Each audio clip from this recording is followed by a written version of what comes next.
All right, guys, welcome back. And we got another fight announcement to talk about today. I believe this fight got announced yesterday, February 18th, 2025. And it's going to be for UFC 315. That's the Canada card. I believe it's going to be in Montreal. There haven't been too many fights announced yet, but this one is an absolute banger. Natalia Silva finally taking a real step up and taking on former champion Alexa Grasso. And it's going to be a really sick fight because both of them are primarily strikers. They both could grapple. They're both sneakily good in the grappling, but they're both primarily strikers, and I think it's going to be a war on the feet. I don't think it's a 5-rounder. I think it's a 3-rounder. Yeah, it is. And there's no main event on that card yet.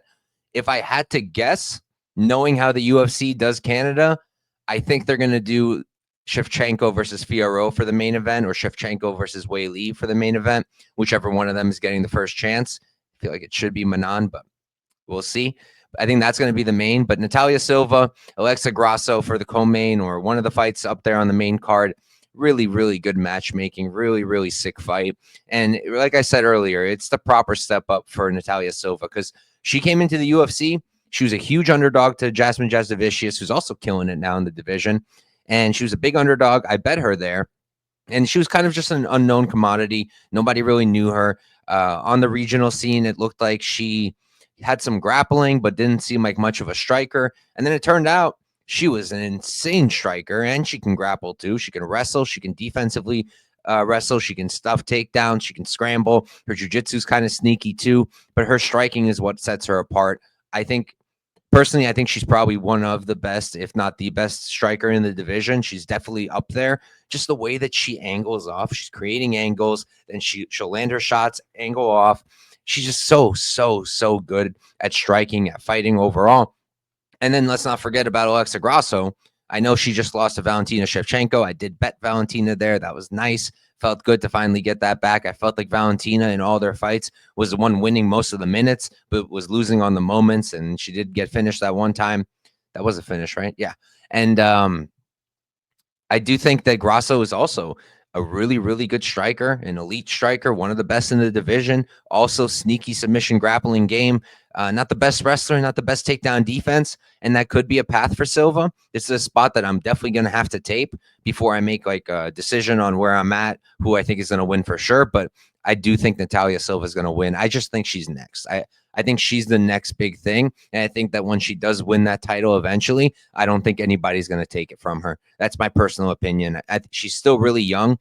And I just think that she's next level. And I've been really high on her for a really long time now. I do have a futures ticket on her. I've been talking about futures a lot recently with my guy Asu Almabayev, but I've got a futures ticket for her too for this year.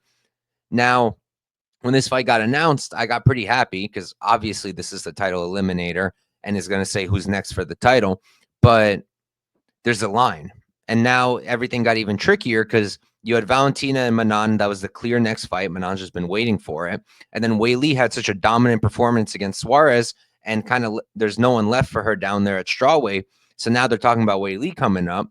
And it's like, okay, Valentina's going to fight one of them, might get a rematch.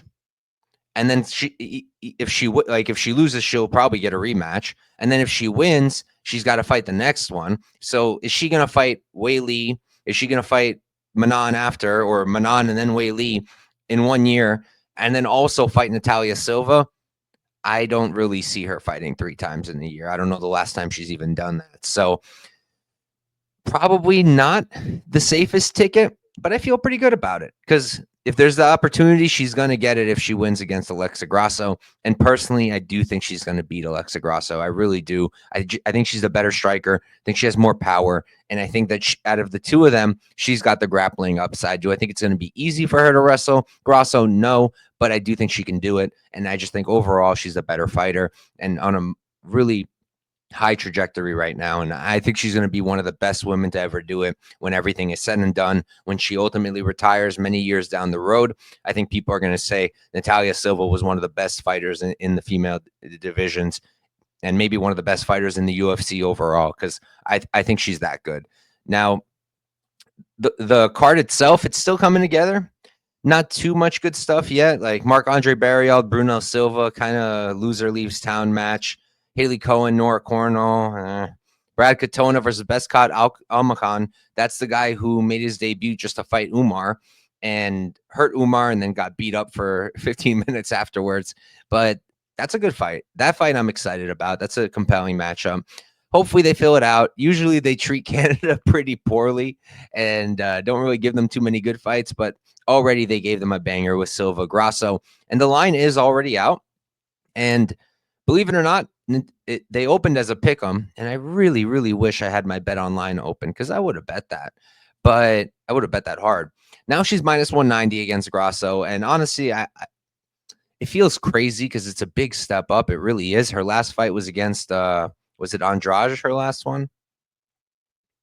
Yeah, her last one was Andrade. Before that, Arugio. Those are good wins, but Alexa Grasso is a former champion who beat Shevchenko, who was one of the best to ever do it in the women's division. So it is a major step up, and at minus 190, it feels a little bit chalky, but once I tape it and really look into it, I might get to a bet there. I'm really confident in Silva overall. I'm really, really high on her. So yeah, thank you guys for tuning in, and I'll catch you next time.